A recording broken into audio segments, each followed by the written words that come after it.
My name is Alara Wells, 34 years old. The sound of a $200 bottle of Dom Perignon exploding against the tiled floor should have been the most terrifying moment of the night, but it wasn't.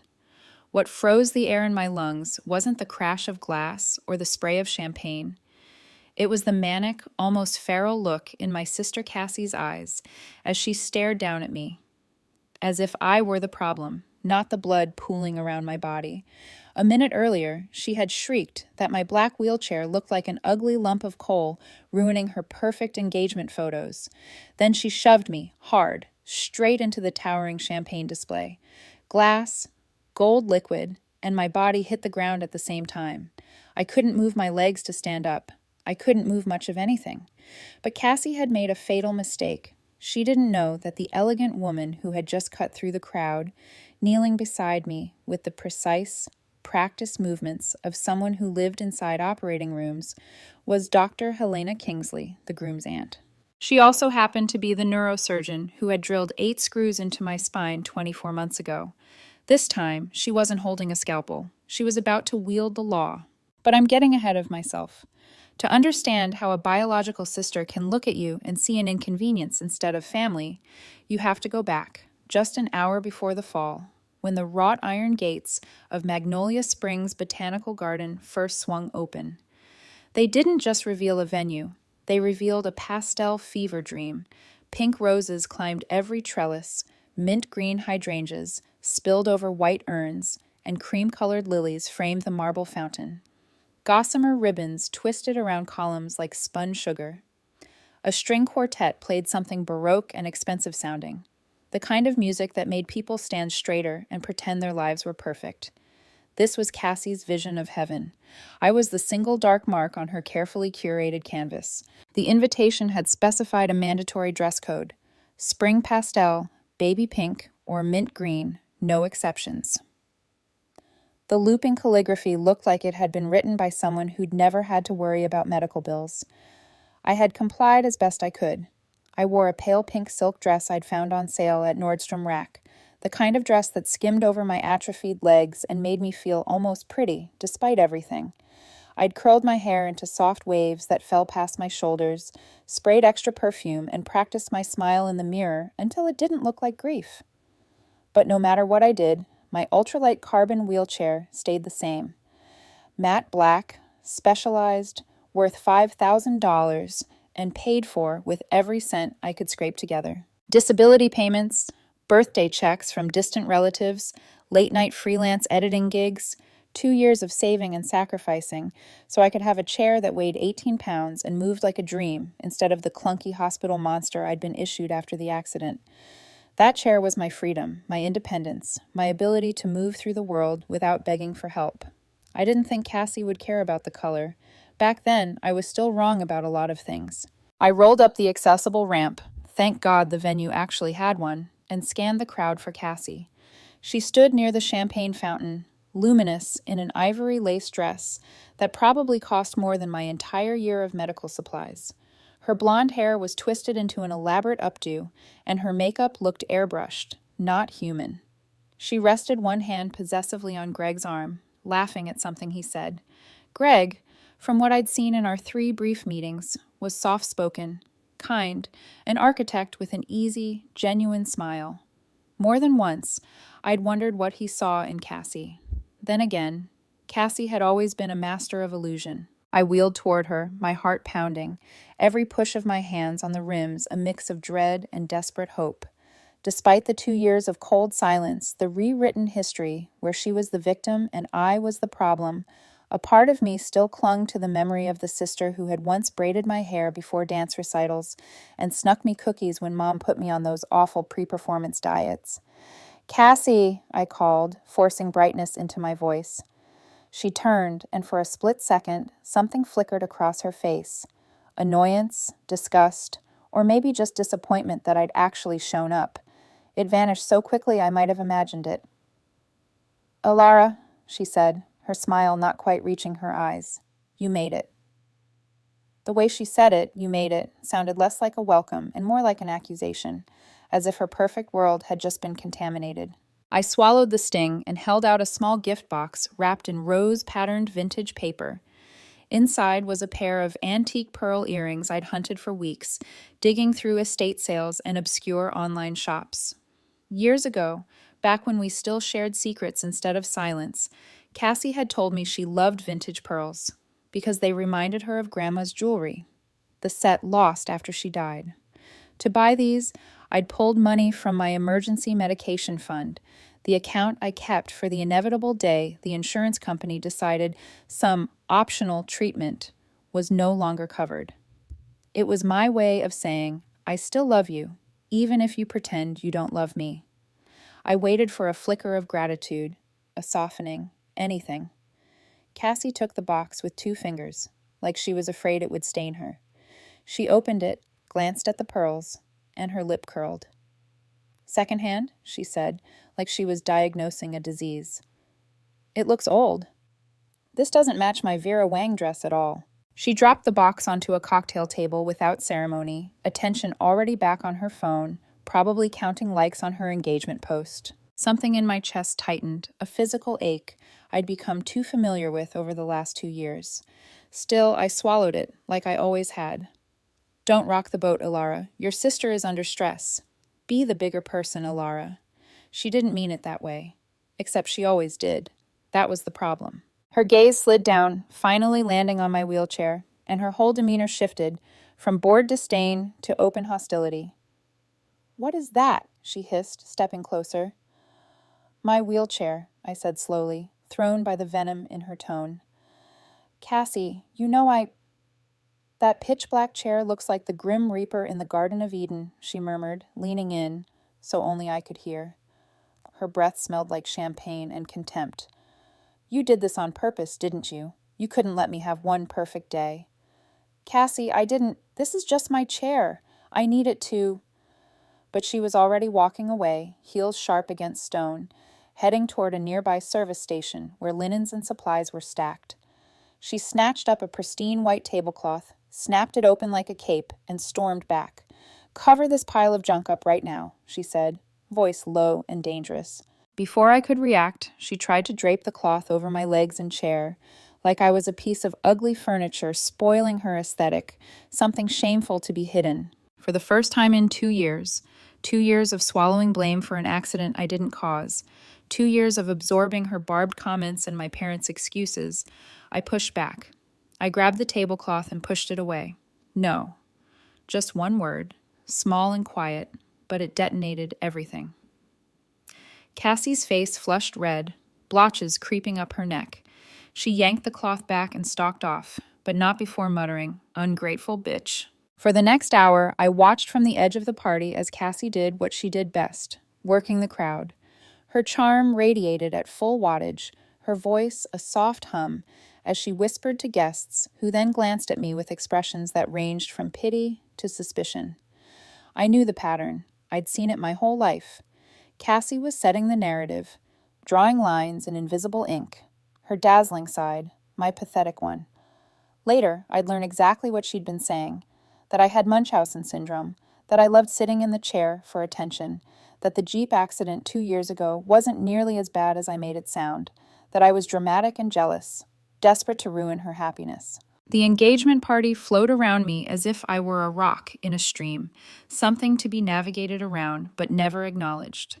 I parked near the rose garden and watched her float from group to group like some pastel butterfly. Once, Greg caught my eye and started toward me, but Cassie intercepted him smoothly, looping her arm through his and redirecting him with a smile. I wondered if he knew anything real about what had happened, or if he only knew Cassie's edited version of the truth. About an hour into the party, a photographer arrived. Beard, man bun, expensive camera gear. He set up near a raised platform drenched in peonies. "Family photos," Cassie called, her voice slicing through the music. "Everyone gather round." I stayed where I was, hoping she might forget about me. She didn't. Her eyes found mine, and she gestured sharply. I wheeled over, stomach clenched. The family lined up, my parents looking stiff and uncomfortable, Greg's parents projecting quiet wealth, aunts and uncles and cousins filling the gaps. At the far left sat a pink-ribboned banquet chair, high-backed and rigid, The kind of chair that demanded core muscles I didn't have. The kind of chair I absolutely could not use.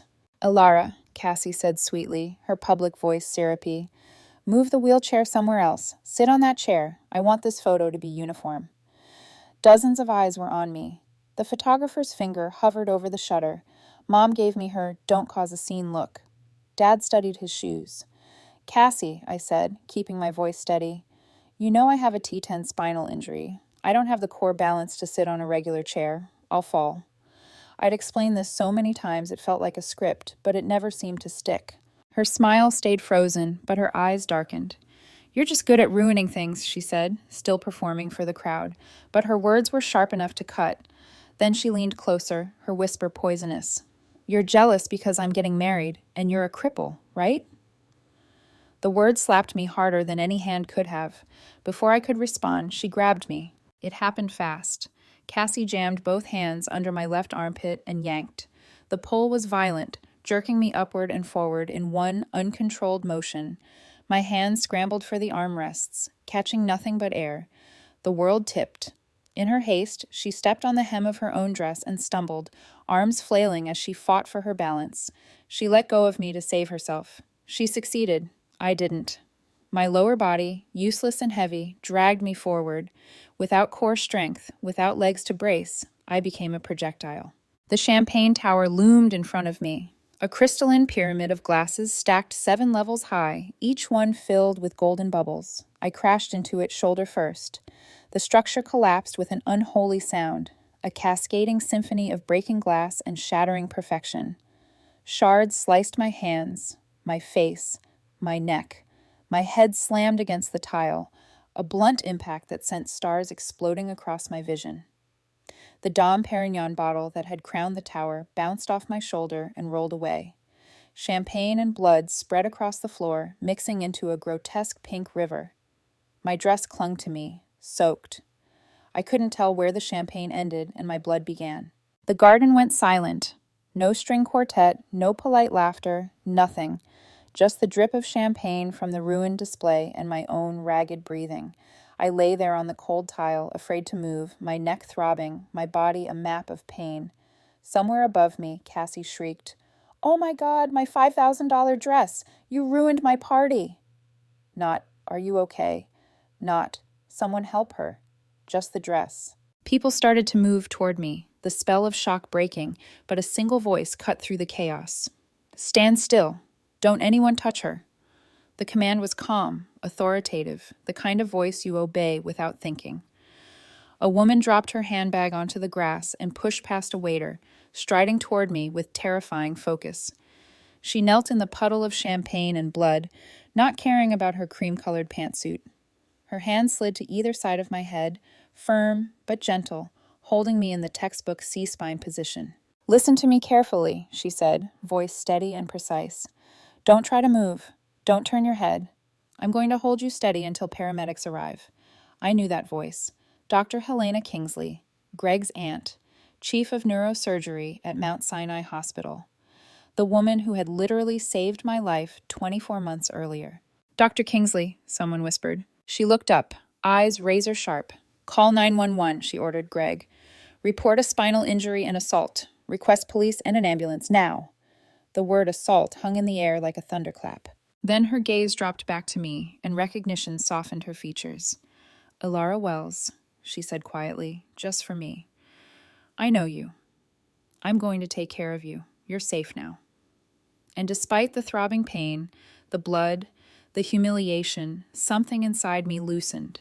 Something that had been clenched for 2 long years. For the first time since the accident, I believed it. I wasn't alone anymore. The minutes after the fall dissolved into a strange, muffled haze, as if someone had wrapped the world in thick cotton. I could hear everything, the gasps, the frantic whispers, the muffled sobs, but none of it felt connected to me. Time stretched and folded in on itself, while Dr. Kingsley's steady hands held my head in place, her thumbs lightly resting near my jaw, her grip strong enough to keep me alive, but gentle enough not to scare me. Every so often, she murmured quietly, "You're doing great. Don't move. Breathe slowly." Her voice was the only tether keeping me from drifting into panic. I stared up at the blue sky framed by tree branches and ribbon-draped columns and wondered vaguely how things had gone so wrong so fast. Somewhere off to the right, Cassie was in full meltdown. "Aunt Helena, you're overreacting," she cried, her voice shaking with a blend of indignation and desperation. "She's faking it. She can walk. She's just doing this to ruin my day." Even through my fog, I could hear the strain in her tone. Not guilt or worry, but fear. Fear of losing control. Fear of losing the narrative she'd spent years perfecting. Dr. Kingsley didn't turn her head, but her voice could have frozen fire. "Miss Wells," she said loudly, making sure everyone heard, "I personally drilled 8 pedicle screws into your sister's T10 and T11 vertebrae 24 months ago at Mount Sinai Hospital. I know every millimeter of damage in her spine, and I assure you she cannot walk. She cannot stand. She cannot be yanked out of her chair without severe consequences. Do you wish to debate neurological science with me?" The crowd exhaled collectively, a sound like wind through leaves, soft but full of shock. Cassie said nothing. For once in her life, she had no script prepared. Sirens wailed in the distance, getting closer. By the time the paramedics arrived, a circle of guests surrounded me, some crying, others filming, all of them suddenly seeing, not Cassie's version of me, but the truth. The paramedics moved quickly, laying equipment on the ground, working seamlessly with Dr. Kingsley. They stabilized my neck, rolled me onto a backboard, and strapped me down. Each movement sent sharp pain through my skin where the glass had cut me, but I stayed quiet. Pain, I could handle. Pain was familiar. Betrayal was worse. When they lifted the stretcher, I finally caught a full view of the scene. The smashed champagne tower looked like a battlefield, shards glittering under the sunlight like diamonds. My blood streaked across the tiles. Guests whispered behind manicured hands. My parents stood near the fountain, pale and wide-eyed, as if they couldn't recognize the disaster their golden daughter had caused. 2 police officers approached Cassie. One read from a notepad. "Ma'am, we need to ask you several questions regarding the incident." "It was an accident," Cassie insisted, hysteria rising in her voice. "She fell. I was trying to help her. She always—" "I witnessed the entire thing," a calm male voice cut in. Lucas Chambers, one of Greg's business associates, stepped forward. His gray suit was immaculate, his expression immovable. I saw her use both hands to grab her sister and pull her out of the wheelchair. That was not an accident. That was intentional. The silence that followed was deafening. Lucas's testimony was a sledgehammer. Cassie's face crumbled, mascara streaking down her cheeks. The officers moved toward her. "Ma'am, please come with us." She backed away, hysterical, but resistance only got her handcuffed faster. As she was led toward the patrol car, she kept looking to Greg, to our parents, to anyone who might save her. No one did. Greg's posture stiffened, his jaw clenched, his face drained of color.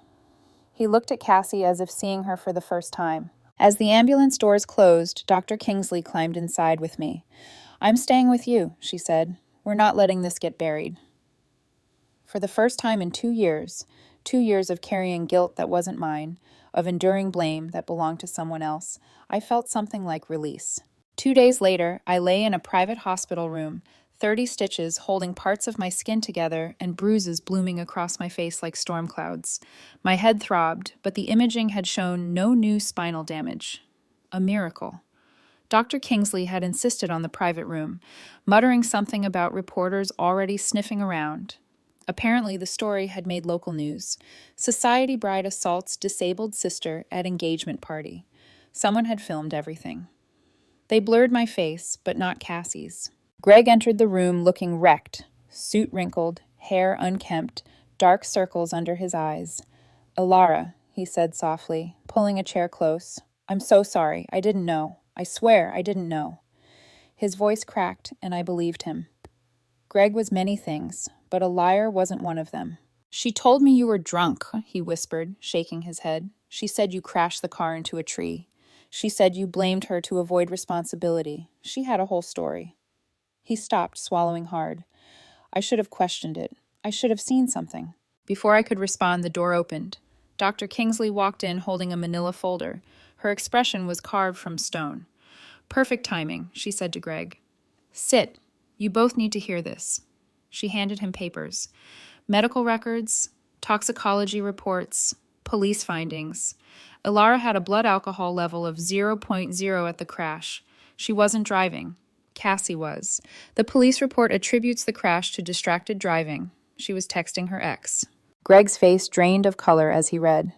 "Why didn't you tell anyone?" he asked me, voice trembling. "I tried," I whispered. "My parents told me I'd ruin Cassie's life if I told the truth. They said she'd go to jail. They made me take the blame." Greg sat back, looking shattered. Then the door burst open like a storm breaking. My parents rushed in, Mom with her frantic hands, Dad with his stern, hollowed-out face. "Ilara," Mom cried, grabbing my hand too tightly. "Thank God you're okay. We came as soon as we heard." A lie. They hadn't shown up yesterday. Not a call, not a text. But now that Cassie's future hung in the balance, here they were. "We need you to do something," Mom said urgently. "It's very important." Dad didn't bother softening his tone. "Drop the charges. Tell the police you slipped. Your sister didn't mean it." I stared at them, a strange calm settling over me. "She assaulted me." "She was stressed," Mom insisted. "You know how you can be, Ilara. Stubborn. Difficult." "The wheelchair didn't match the aesthetic," Dad added, as if that were a rational explanation for violence. It was almost surreal. I let my face fall, playing the role they expected. The weak one, the overwhelmed one. "I don't control the charges," I said softly. "It's between the state and Cassie now." They exchanged a quick look, believing the problem wasn't me, just the witnesses, the law, the evidence. They still thought they could fix everything. They still underestimated me. After they left, Greg stared at the door, disgusted. "They want you to lie. Again. After everything? They always want me to lie for her," I whispered. Dr. Kingsley stepped to the window, already pulling out her phone. "Richard?" she said sharply. "It's Helena. We have witness tampering incoming. I need protections in place." For the first time since the accident, I felt something steady inside me, something like strength. The next morning, I woke to the sound of muffled voices outside my hospital door, low, tense, urgent. One voice was unmistakably my father's, sharp and strained, like someone negotiating under pressure. The other belonged to hospital security. I pushed myself slightly upright, wincing as the stitches along my arms pulled.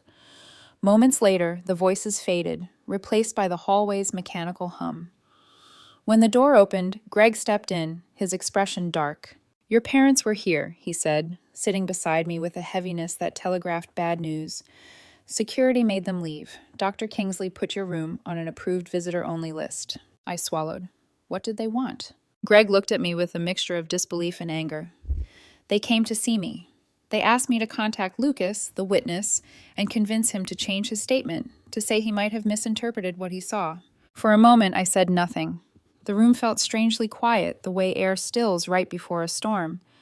Greg ran a hand through his hair, pacing. "Ilara," he said, voice shaking. "They asked me to tamper with a witness. Do they understand what they were asking?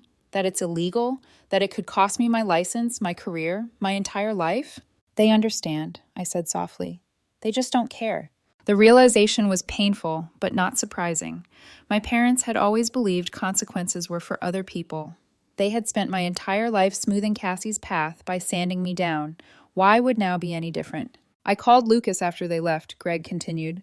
"Told him someone might try to pressure him. He was furious. He said if they contacted him again, he would file harassment charges." Good, I thought. Very good. My parents had finally stepped into a trap of their own making. That afternoon, my phone buzzed with an unfamiliar number. I answered cautiously. "Ms. Wells, this is Jennifer Hart. I've been assigned as your attorney for the assault case."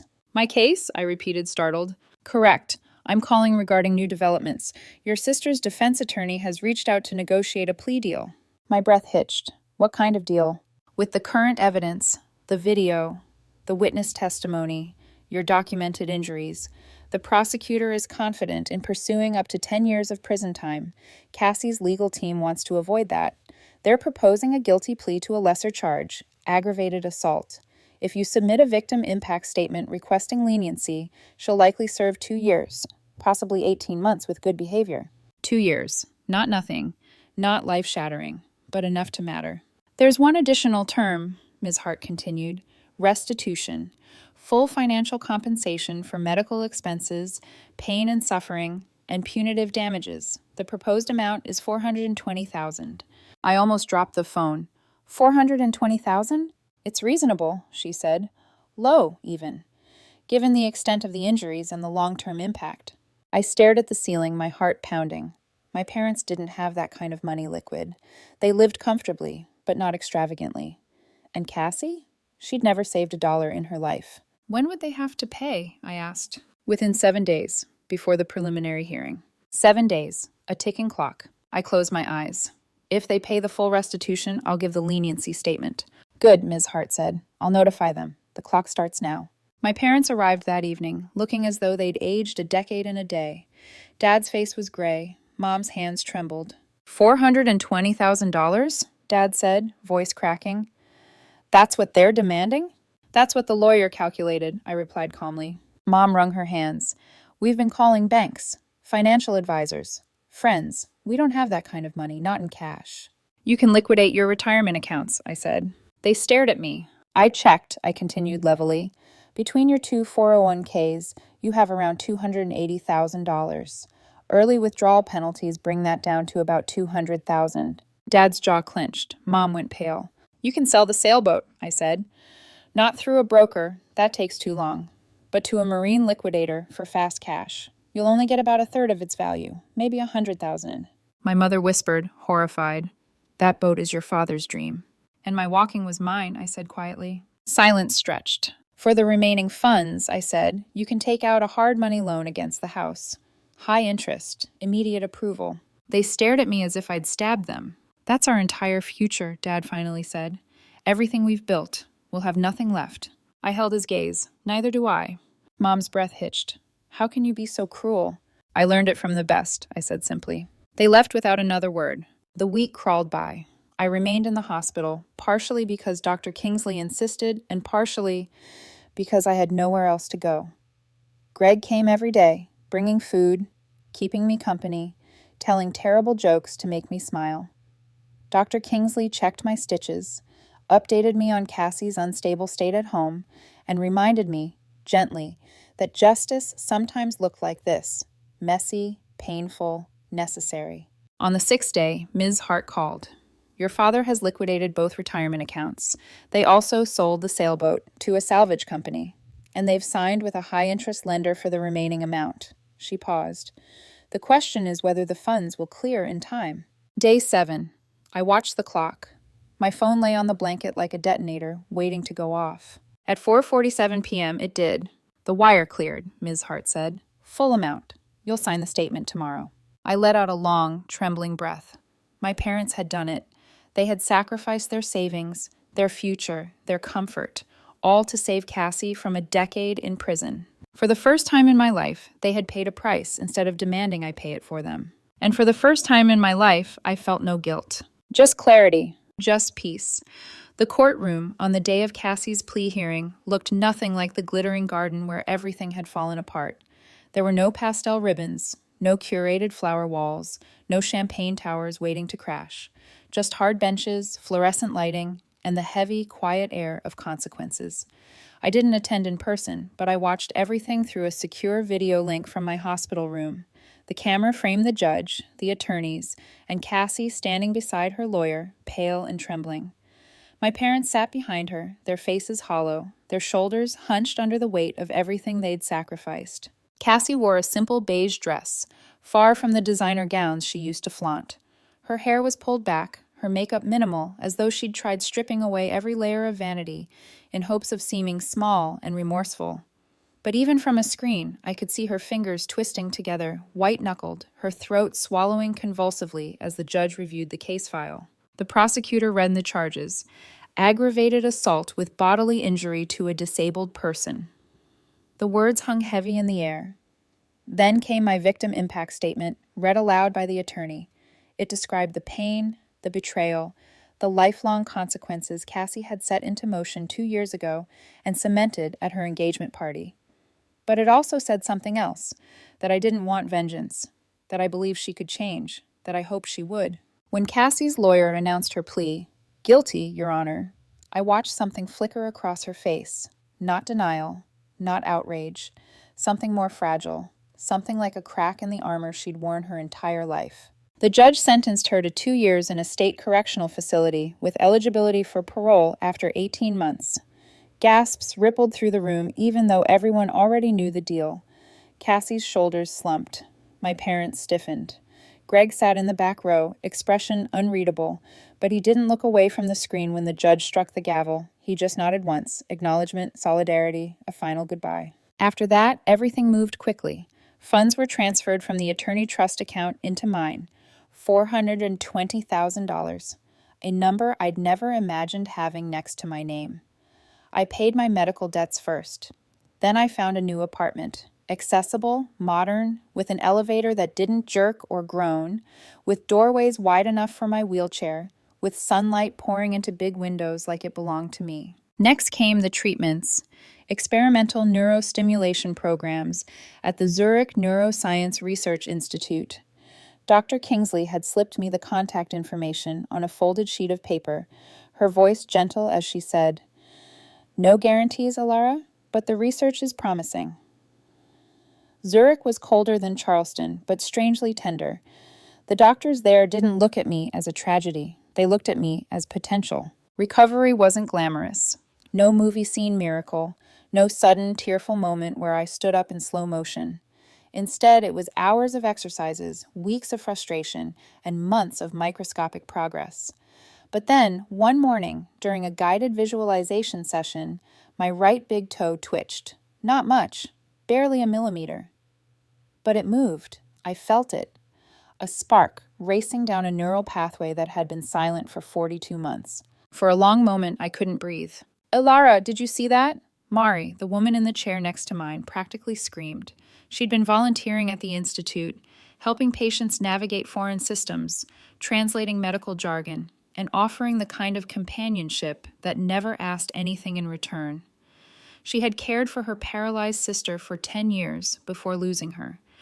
Maybe that's why she gravitated to me, or why I gravitated to her. She hugged me tightly, tears streaming down both our faces. In that moment, my heart filled with something I hadn't felt in years, hope. Real, impossible, beautiful hope. Months later, I found myself sitting on a sun-washed beach in the south of France. The Mediterranean stretched endlessly before me, blue enough to look unreal. The sunlight warmed my arms. The breeze tasted like salt and possibility. Mari lounged beside me, humming a tune I didn't recognize, wearing oversized sunglasses and a loose linen shirt that fluttered in the wind. My black carbon wheelchair, the one Cassie tried to hide under a tablecloth, glinted proudly beside me. It looked nothing like an eyesore here. It looked like freedom. My phone buzzed. An email. No subject line. The attachment opened automatically. A photo of a handwritten letter. Cassie's handwriting. The looping cursive that used to appear on birthday cards, apology notes, sticky notes on the fridge. It was unmistakably hers. She'd been released on parole a week early. According to my mother's brief message, she had refused to come home. Instead, she'd moved to a small Midwestern town, taken a job as a server at a bakery, and rented a tiny apartment above a hardware store. A life stripped to its simplest form. Her letter was short. "Alara, I'm sorry for taking your legs and your dream. I don't expect forgiveness. Prison showed me who I was. I'm learning how to be a human being from the ground up. Live well. You deserve that." I read it once, twice, a third time. A strange warmth unfurled in my chest. Not forgiveness, not connection, but release. She wasn't asking for anything. She wasn't demanding I fix her life. She wasn't rewriting the story. For the first time in our shared history, Cassie had written something honest. And I realized something equally honest inside myself. I didn't hate her anymore, but I didn't want her back in my life either. Healing didn't require reconciliation. It only required letting go. I closed the email, dropped my phone into my bag, turned toward the ocean. "Mari," I said, smiling, "let's get ice cream, my treat." Mari laughed, a warm, bubbling sound that blended with the waves. She stepped behind my wheelchair and gave it a gentle push. "Let's go, little sister." Our laughter carried across the shoreline, echoing into a world finally, blessedly mine.